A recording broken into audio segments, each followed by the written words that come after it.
decided to treat ourselves. So here is the view from our hotel room in Budapest. Budapest, my goodness. If you're in Europe, you have to see this place. What do you think, Patricia? Yes, best place so far. Yeah, we've only been here 12 hours, but my goodness.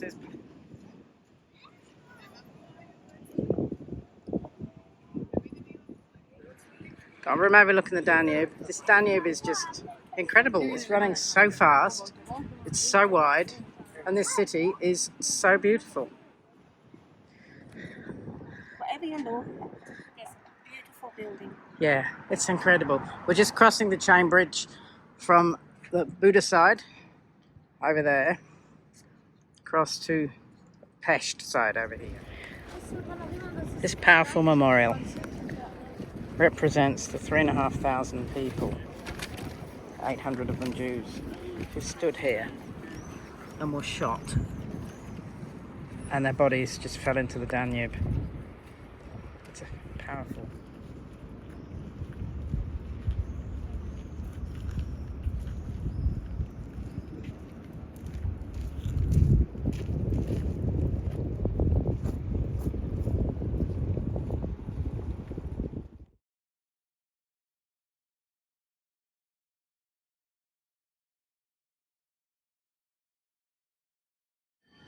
So here at the magnificent Parliament building, we're about to catch the number 2 tram. The number 2 tram goes all the way along the river and up to the market. It's incredible, isn't it?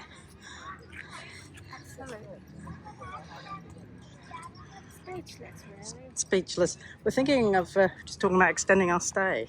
There's just so much to see here. Can't say it enough. Do not miss Budapest in your trip. I didn't realise on top of the mountain hill over there. Yeah.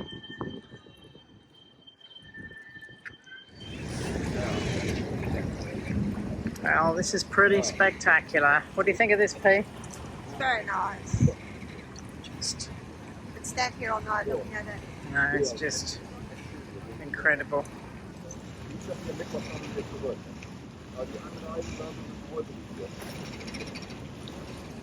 And we've got, there won't be one now, but we've got boats passing by periodically. They're going fairly fast upstream, but downstream, whoosh. And then look at this. There's quite a bit of this debris just caught in different places. But this is wandering along this esplanade on the riverbank. Incredible. Wow. Budapest, we love you. Absolutely glorious walking along the Danube at night. Just cruising along. So you're tasting the Pavel Pavek. What's your thoughts? Actually, that's not too bad. No, not all beer, but this one tastes quite nice. Oh. So this is Belgian Pavel Quack. It's a red, fruity beer. It's delicious. I mainly got it because of the glass, of course, but It wasn't nice. It was actually quite nice. I tried it. yes, the non-beer drinker likes it. I'll just show you a little bit where we are. So, I think it's a Belgian cafe.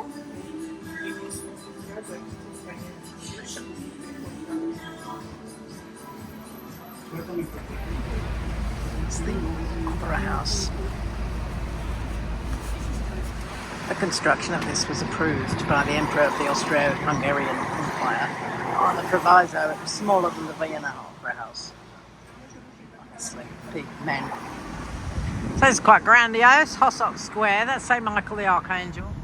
Well, it's the back of him. And then we've got this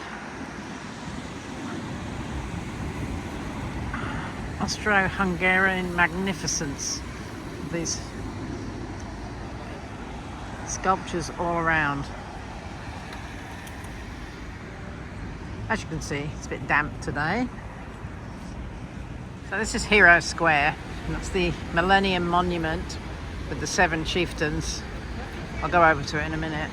And this is often referred to as the Tomb of the Unknown Soldier, but apparently it isn't. But yeah, this is Hero Square.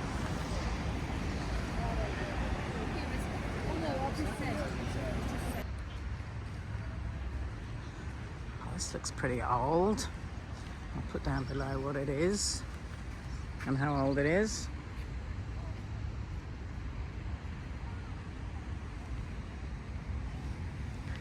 So just wandering through the park. Apparently there's a bunch of sculptures in here. So this is Vajda Hunyad Castle. It was built in 1896 to celebrate the millennium of Hungarian history, and is a copy of Hunyad Castle here in Central Park. So we're walking down Váci Útia, which is the main shopping street apparently, and they got these things called chimney cakes.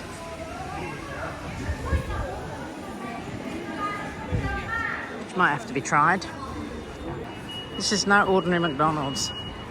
This is the first McDonald's that was opened in Eastern Bloc countries during the 89 and 90 as things began to unravel for the Soviets.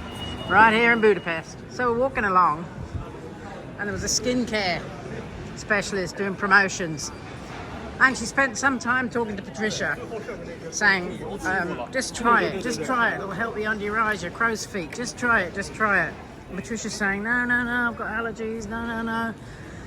She didn't say a word to me. No, because you don't need it, I do, apparently. Yeah, well, it was either that, or either she thinks I'm the man in the family, I don't know. It was one or the other. Could be my youthful looks.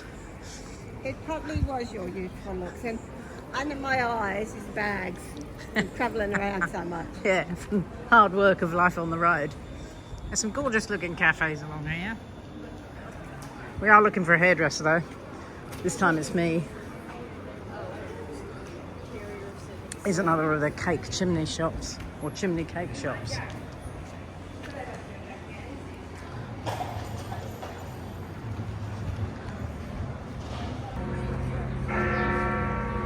So it must be 11 o'clock.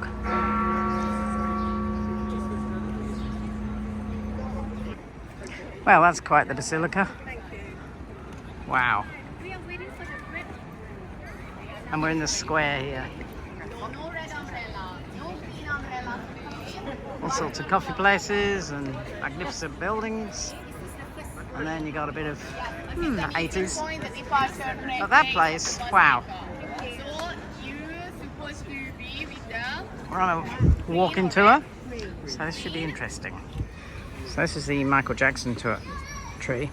Apparently he stayed here when he was playing concerts, but the official myth is some of his hair was found by the cleaning staff.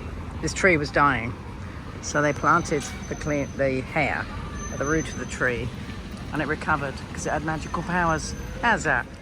We're walking around the streets now and they're just full of these gorgeous little squares. This is Boris Smarty's square, named after this guy. He was a poet, and Hungary has two national anthems, an official one and the one people sing at home kind of thing. And he wrote that one. And this is the square. In this square, Boris Smarty Square, there's a book fair this weekend, so very fitting. Probably, to be honest, why they chose it, isn't it? Fantastic sculpture though, it's beautiful. So this cafe is quite a exclusive cafe, but it became a place for writers, a bit kind of left bank Paris. They even supplied ink, and then there was a bit of spillage with ink apparently at one point, so then they moved to pencils. They're quite the cafe.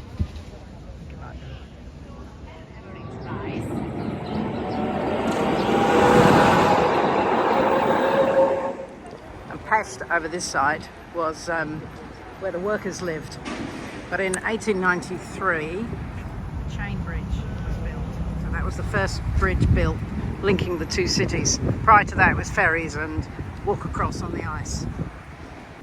So here's the 2B, right this downtown, and yeah, very easy with the tickets.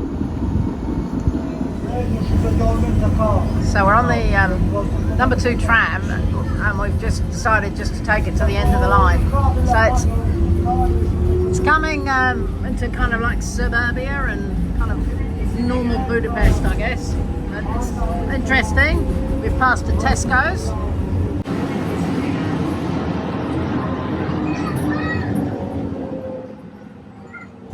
This looks like a tram nursery.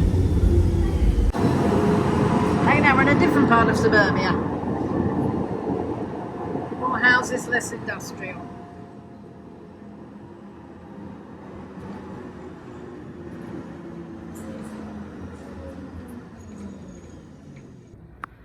So we've ended up in Pesta Sebet in Paskirtale, excuse my Hungarian pronunciation, and going to get the tram back. We didn't hop off before because we noticed there was only one set of tram lines. So it looks like, though, this is going to Jaze Marita, which is back where we came from. So we'll take it back. But it's nice to have a look round. So we're up in the Castle District, home for our walking tour. It's all fabulous restaurants and coffee bars and old buildings. It's gorgeous. We're having dinner here later at Jamie's Italian, which we haven't spotted yet. But look at this up here.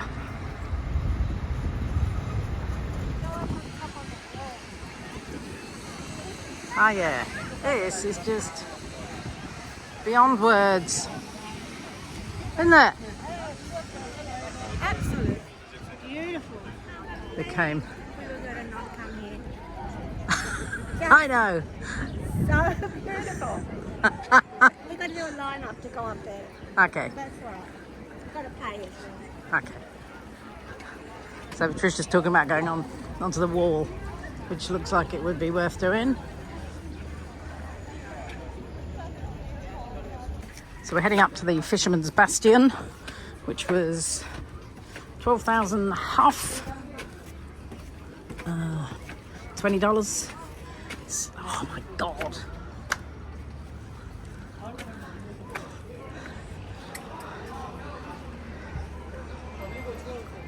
So it's one thing to look over here. And then over the city. Charlie?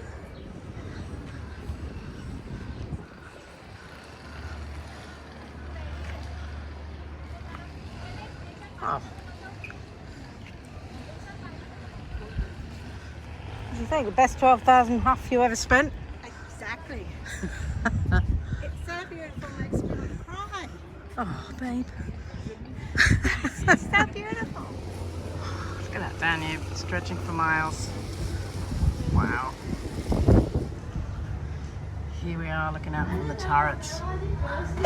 So the royalty of Buda would look out of here. Down on the working people of Pest. I think our hotel's about. Oops. Here somewhere.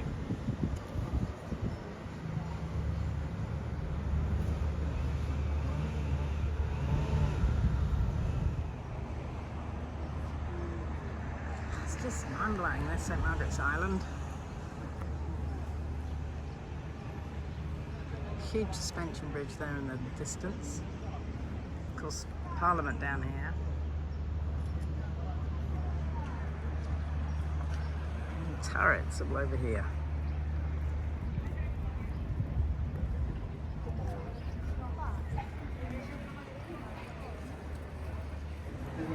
Looking through turret windows, exploring turret after turret.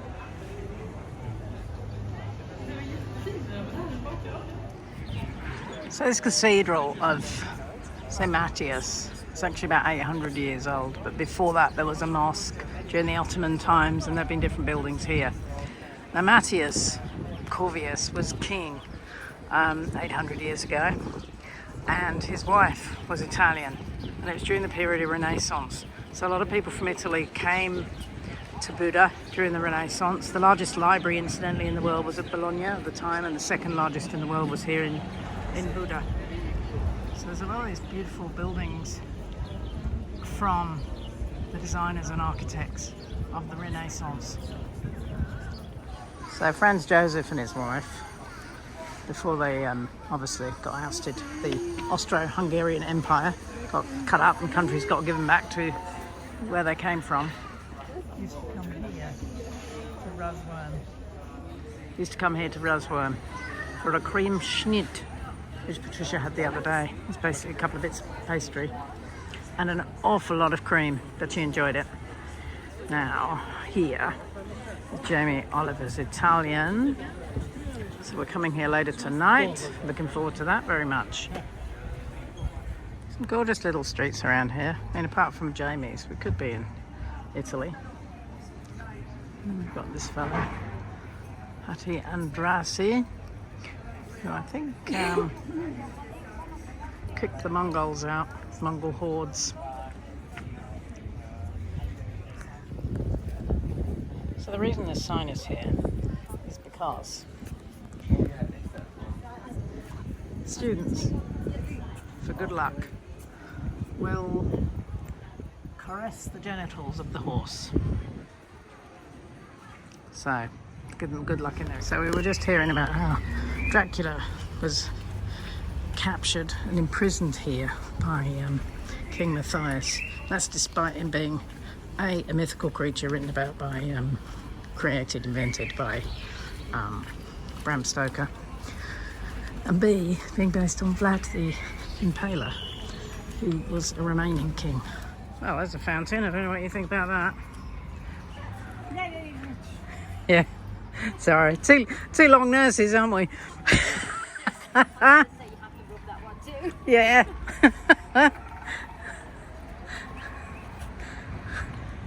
So this is looking southwest across the city of Buda. Apparently it costs about 30% more to live in Buda than it does in Pest.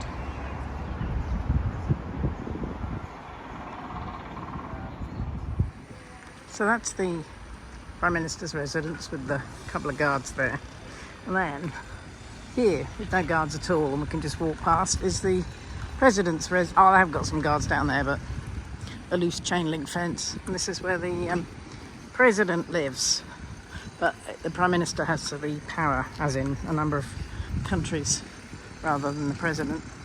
It's all beautiful, and they're doing a lot of restoration work over there and over there, restoring it back to how it was prior to 1945. Apparently in 45 and 44 to 45, pretty heavily bombed. Buildings were restored very basically, shall we say, under the communist regime. And now they're going back to restoring them how they were in the old style. Bit of noise from the building. There's another bit of spectacularness. Look at that. Looks like it's about to take off and soar over Budapest. Well, we're just coming into the castle area. It's quite the view. Oh wow, look at this. I tell you, the Habsburgs and those after knew how to do architecture, or perhaps it was those Renaissance visitors. Stunning. Wow. Absolutely stunning. And look at this, around every single corner. The architecture is fabulous. It just keeps going. Yeah. Amazing. Just when you think you've seen it all. And they're restoring all the stuff that was bombed in World War II. Yeah, and badly repaired. And badly repaired. In the 60s and 80s. By you know who. But this is just fabulous. Okay, we are heading into the House of Houdini. I'm very excited about this. Are you excited, P? No. Okay, I am. There's movies and tricks and interaction. There used to be a mini statue there of Houdini, but it just disappeared. Not true at all.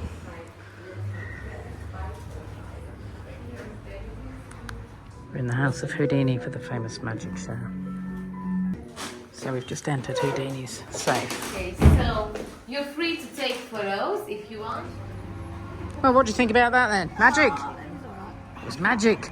I could see what he was doing. Don't spoil it. Okay, let's go and get some Italian.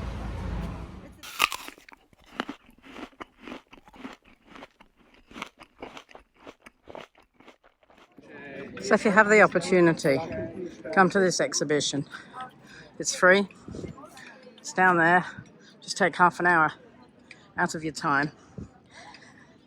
Because in July 56, there was a change of Prime Minister, but the Soviets weren't happy, so they wanted their puppet installed. On the 24th of October, workers and students protested here in this very square. A day later, 24 hours later, the 60,000 Soviet tanks rolled in, came into Budapest. There are hundreds. I saw a report saying 12 Hungarians were killed, but actually I was just talking to a guy and it was 300 plus. There's a memorial that I'll put the picture up, and there are many names missing, and that's because they still don't know how many people, because people were buried in unmarked graves, people died in hospital later, so it's actually unknown how many people died. And people were scared to come forward and say, my relative's missing, my relative could have been part of that, because of consequences. So, very powerful, but seriously, if you get the opportunity, come to this. So this is Liberty Square. Initially it had statues, and you can see in there it was all about the Soviet liberation, inverted commas, from the Nazis of Hungary. But even more bizarre, we have this jolly joker. Not quite sure why he's there. Anyway. And another fellow who... So Berlin's not the only city with football on its mind. This looks like Hungary and Serbia, but there aren't many people here. So this area is known as the Jewish Quarter. Way back when, the Jewish people weren't allowed to live in the city, so they had to settle outside of the city walls and started living in this area. Fast forward to 1939, 1940s, there were about 825,000 Jewish people living in Budapest at that time. Something like 80% of them were deported, mainly to Auschwitz, where they were pretty much gassed on arrival. Hundreds of thousands of people. And it wasn't just the Nazis doing it. The Hungarian government at the time had the idea that if they complied with the Nazis and deported themselves, it might save the Hungarian people. A pretty sad part of history. So anyway, I'm wandering through this area on my way to a ruin bar. Looks like a synagogue. Of course, the second largest synagogue in the world is here. Just kind of on the other side over there.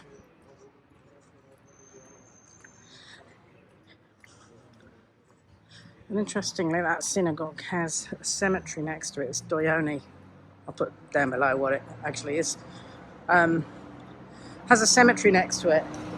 And that's very unusual for a Jewish cemetery, because normally people are buried further away, not adjacent to the cemetery. But people were being killed or dying so rapidly. There wasn't time during the ghetto years. There wasn't time to bury them properly. So they were buried adjacent to the synagogue. Looks like it's the place to be in the afternoon.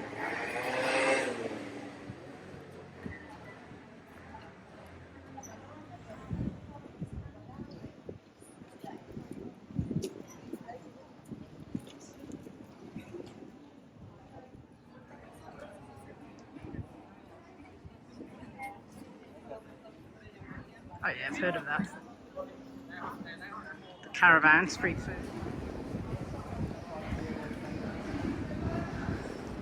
Well, that's certainly ruin. Ruin bars were set up in the ruins, and then people brought their kind of grandmother's old furniture. So this is pretty much the first one. This is Impla Kamazi. So let's go in and have a look.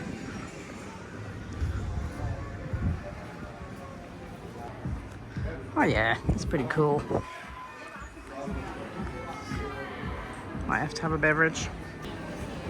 Yeah, it's very cool. What to have to drink, that's the next big question. So there we go then. That's a cherry beer. Had to have it because its name is Muggy. And with the two dots on top, it looks very much like Moggy, which is my nickname. That is surprisingly tasty, really tangy and fruity. So this is the tiny synagogue that I was talking about earlier, second largest in the world after New York. It's the Tree of Life, the names of victims of the Holocaust. This is the cemetery inside the grounds I was talking about. And you look at the dates, 1944, 1945, on all of them. So the Danish Synagogue, I was trying to capture it in a photo, but without a proper wide-angled lens, it's very difficult. It really is very large and beautiful.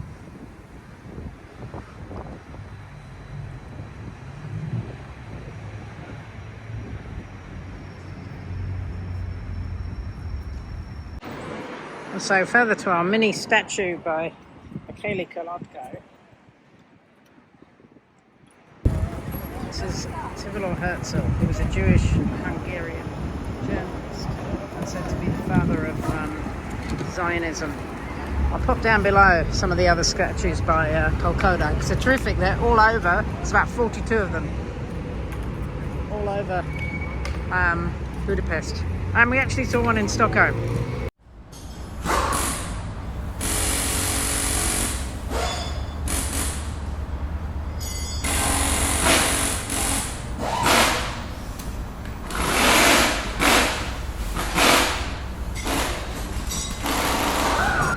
Seen a couple of these. How fabulous is that? Street bookstore. Know him. Wonderful. Well, here we are, cruising on the Danube.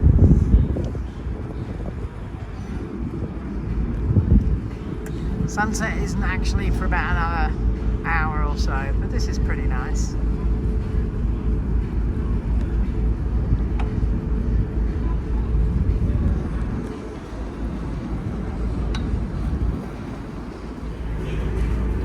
How are you going, cruising on the Danube? Oh, good. You? Yeah, beautiful. Look at that.